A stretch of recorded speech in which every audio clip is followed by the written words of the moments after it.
السلام علیکم ورحمۃ اللہ وبرکاتہ۔ اللہ رب العزت کا بے پناہ فضل و کرم ہے کہ اللہ رب العزت نے ہمیں اور آپ کو امت محمدیہ صلی اللہ تعالیٰ علیہ وسلم میں پیدا فرمایا، ہمیں مسلمان گھرانے میں آنکھ کھولنے کا شرف بخشا، اور خالق کائنات کا یہ بھی بے پناہ فضل و کرم ہے کہ اللہ تعالیٰ ہمیں اور آپ کو نئے نئے عنوانات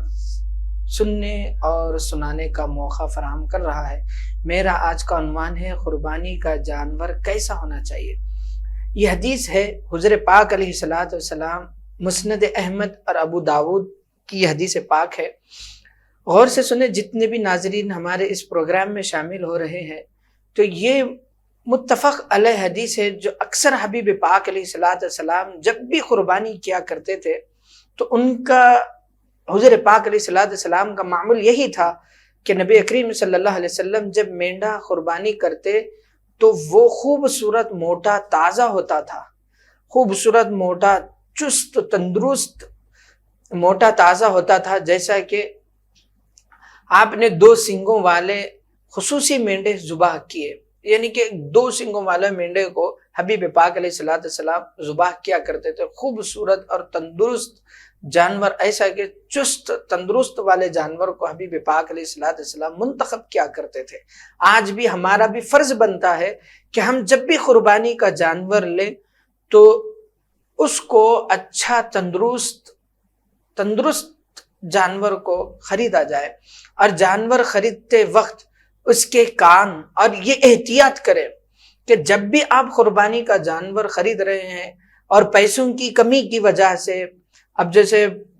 قربانی کا اچھا صحت مند تندرست والا جانور ہے تو وہ 45,000 25,000 35,000 جو بھی رقم میں مل رہا ہے، تو آج کل کیا چل رہا ہے ہمارے معاشرے میں کہ پیسوں کو بچانے کی وجہ سے جس کے کھر نکل گئے ہو، سنگ ڈیمیج ہو چکی ہو اور کان سے خون بہ رہا ہو، تو ایسے جانوروں کو خرید کر ذبح کر رہے ہیں، تو ایسے جانور کی بھی قربانی قابل قبول نہیں ہے۔ قربانی کے لیے صحت مند جانور کی سخت ضرورت ہے۔ تو اب دیکھیں، جانور خریدتے وقت اس کے کان اور آنکھ اچھا طرح دیکھ لینی چاہیے۔ علی رضی اللہ تعالیٰ عنہ اور حضرت حذیفہ رضی اللہ عنہ سے روایت ہے کہ رسول اللہ صلی اللہ علیہ وسلم نے ہمیں حکم دیا کہ ہم قربانی کا جانور خریدتے وقت اس کے آنکھ اور کان اچھی طرح دیکھ لیں۔ اس کو مستدرک للحاکم اور مسند ابی للعلا نے اس حدیث کو روایت کی ہے۔ تو جب بھی ہم جانور کو خرید رہے ہیں اس کے کان، آنکھ، اور اچھے سے آگے سے کان کو دیکھ لیں، پیچھے سے دیکھ لیں، کہیں اس کو چوٹ وغیرہ نہیں آئی ہو، تو ویسے جانور، صحت مند جانور، تندرست، لنگڑا نہیں ہونا چاہیے، اور ایسے جانوروں کی قربانی کرنا مناسب نہیں ہے، وہ جانور قابل قبول نہیں ہے۔ قربانی کے لیے جانور صحت مند اور تندرست ہونی چاہیے۔ اور حضرت علی رضی اللہ تعالیٰ اس حدیث میں یہ بھی ذکر ہے کہ ایسا جانور نہ لیا جائے۔ ابھی میں نے جو پچھلے حدیث کو بیان کی ہے تو اسی مناسبت سے یہ بھی ایک حدیث ہے کہ ایسا جانور نہ لیا جائے جس کا کان سامنے یا پیچھے کے جانب سے کٹا ہوا ہو، اور نہ ایسا جانور ہو جس کے کان لمبائی میں چیرے ہوئے ہو، اور یا جس کے کان میں گول سوراخ ہو۔ لہذا قربانی کا جانور موٹا تازہ ہونا چاہیے اور مذکورہ عیبوں سے منبر اور پاک ہونا چاہیے، کہ وہ کوئی عیب دار جانور نہیں ہونے چاہیے، جانور کے اندر کسی قسم کا عیب نہیں ہونا چاہیے۔ اب جیسے کہ کسی کے جانور کے کان لمبے ہیں تو بیچ میں سے کٹا ہوا نظر آ رہا ہے، تو ایسا جانور بھی قربانی کے لیے درست نہیں۔ تو قربانی کے لیے جانور، اب اس تمام جو میں نے احادیث بیان کیے ہیں، اس سے یہ معلوم ہوتا ہے کہ قربانی کا جانور صحت مند ہونا چاہیے، ہر عیب سے پاک ہونی چاہیے، اس کا سینگ، اس کے کان، اس کے آنکھ، اس کے کھر، اس کے پیر، ہر وہ چیز، ہر وہ عیب سے قربانی کا جانور پاک ہونا چاہیے،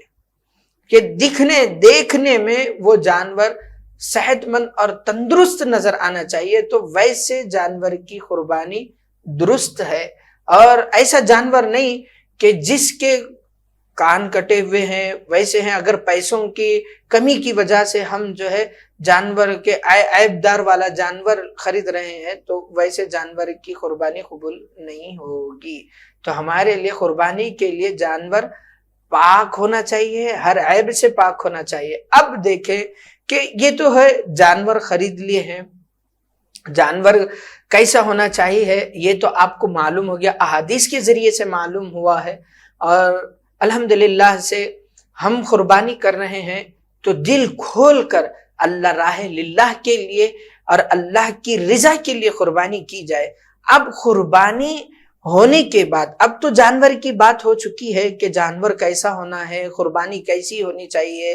تو جانور کیسا کس طریقے سے ہونا چاہیے، تندرست ہونا ہے، موٹا ہونا ہے، تازہ ہونا ہے، ہر عیب سے پاک ہونا ہے۔ اب قربانی ہونے کے بعد اب مسئلہ یہاں پر ہوتا ہے کہ قربانی ہونے کے بعد اس کا جلد کا کیا کیا جائے، اور پھر اس قربانی کے گوشت کو کس طریقے سے تقسیم کیا جائے۔ تو آپ کا اب جیسے کہ کسی کے گھر میں ایک بیل ذبح ہوا ہے تو اس جتنا بھی گوشت نکلا ہوا ہو، چاہے وہ اس کے اندر کچھ بھی نکلا ہو، کلیجی یہ سب جتنے بھی چیزیں نکلی ہوئی ہو، تو اس کو پہلے ایک کٹھا کر لیا جائے،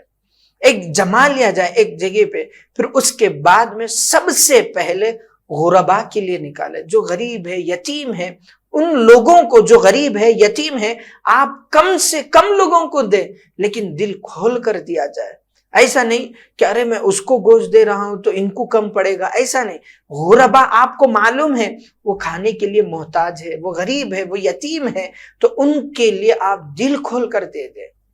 اللہ کی رضا کے لیے دے۔ اگر میں یہ کام کروں تو یقیناً اللہ تعالیٰ میرے اس کام سے راضی ہونے والا ہے، تو برحق اللہ تعالیٰ آپ کی قربانی کو ضرور قبول کرے گا۔ پھر اس کے بعد میں آپ کے پڑوس میں جو غریب ہے ان لوگوں کو دیا جائے، رشتہ داروں میں تقسیم کیا جائے، رشتہ داروں کو اچھے سے اچھا۔ بولنے کا مطلب، میرا مقصد یہ ہے کہ آپ غربا میں دیں، رشتہ داروں میں دیں، دوست و احباب میں تقسیم کریں، لیکن اچھے سے اچھا صاف و شفاف والا گوشت ہر ایک کے اندر۔ غریب کو بھی آپ جس نظریے سے دیکھ رہے ہیں، غریب غربا اور یتیموں میں آپ اس سے اچھا دیں، رشتہ داروں میں بھی اچھے سے اچھا تقسیم کریں۔ تو یہ ہمارے قربانی کے مسائل تھے، قربانی کا جانور کیسا ہونا چاہیے، پھر اس کے گوشت کی تقسیم کا معاملہ تھا، میں نے جو آپ کے سامنے پیش کیا۔ تو اللہ تعالیٰ آپ کو بھی ہم کو بھی عمل کی توفیق عطا فرمائے۔ اور پھر اس کے بعد اب جلد کی معاملہ آتا ہے، چمڑے کا کیا کیا جائے۔ چمڑے کا جو ہے اور خاص طور سے جو حضرات قربانی دے رہے ہیں تو چمڑے کو مساجد میں نہیں دینی چاہیے، اس کی رقم بھی نہیں دینی چاہیے۔ کیوں کہ شریعت اس کو منع کرتی ہے، شریعت اسلامیہ قربانی کے چمڑے کو دینے سے، مسجد کو دینے سے منع کرتی ہے، اس کو نہیں دینا چاہیے۔ اور زکوٰۃ کا پیسہ مسجد کو نہیں دینی چاہیے۔ آپ کو مسجد کو اگر آپ کو دینا ہی ہے تو آپ قربانی کا چمڑے کا جو رقم آتی ہے تو اس کو نہیں دینی چاہیے، آپ الگ سے دیں۔ زکوٰۃ، یہ قربانی کے چمڑے کا پیسہ مسجد کو نہیں لگانا چاہیے، مسجد کو ایسا پیسہ لگنا ہے، صاف و شفاف والا پیسہ اللہ کے گھر کو لگنی چاہیے۔ اب یہ مسئلہ تھا۔ اب پھر اس کے بعد اگر چمڑے کو کرنی کیا چاہیے، چمڑے کو آپ اگر چمڑے کو جو ہے دم دے کر آپ جانماز بنا سکتے ہیں، آپ اس کو یوز کر سکتے ہیں، اور پھر چمڑے کو دم دے کر آپ اپنے لیے یوز کرنا چاہ رہے تو یوز کر سکتے ہیں، اور نہیں چاہ رہے ہیں اگر چمڑے کو بیچ کر وہ پیسہ اگر آپ یوز کر رہے تو شریعت اس کو منع کرتی ہے کہ آپ اس کی رقم آپ خود یوز نہیں کر سکتے، کسی غریب کو، یتیم کو دے سکتے ہیں، یا نہیں تو مدارس دینیہ میں آپ وہاں پر لے کے جا کر، زیادہ مستحق مدارس دینیہ ہوتے ہیں تو آپ وہاں پر مدارس میں وہ رقم کو جمع کر سکتے ہیں۔ یہ اہم مسائل تھے جو میں نے آپ کے سامنے پیش کیا ہوں۔ اللہ تعالیٰ آپ کو بھی عمل کی توفیق عطا فرمائے، اور جو بولا گیا، جو سنایا گیا ہے، اللہ تعالیٰ ہم تمام کو اس پر عمل پیرا رہنے کی توفیق عطا فرما۔ میں نے جو چمڑوں کے بارے میں ذکر کیا ہوں تو خاص طور سے اس چمڑے کا مسجد کو نہ دیں، مدارس دینیہ میں آپ وہاں پر آپ کے قریبی مدارس جو بھی ہیں تو آپ وہاں پر دے سکتے ہیں، یا نہیں تو آخر جو ہے جامعہ نظامیہ ہمارے ملک کی تلنگانہ کی اسلامک یونیورسٹی جو جامعہ نظامیہ ہے وہاں پر بھی آپ جمع کرا سکتے ہیں، یا اس کی رقم بھی اس جلد کو بیچ کر جو بھی رقم آ رہی ہے وہ مدرسے جامع نظامیہ میں جمع کر سکتے ہیں، یا نہیں تو آپ کی مرضی جو آپ دینی مدارس کو دینا چاہتے ہیں دے سکتے ہیں۔ آج تک کے لیے ہم کو اجازت دے، پھر ملیں گے انشاءاللہ نئے عنوان کے ساتھ۔ السلام علیکم ورحمۃ اللہ وبرکاتہ۔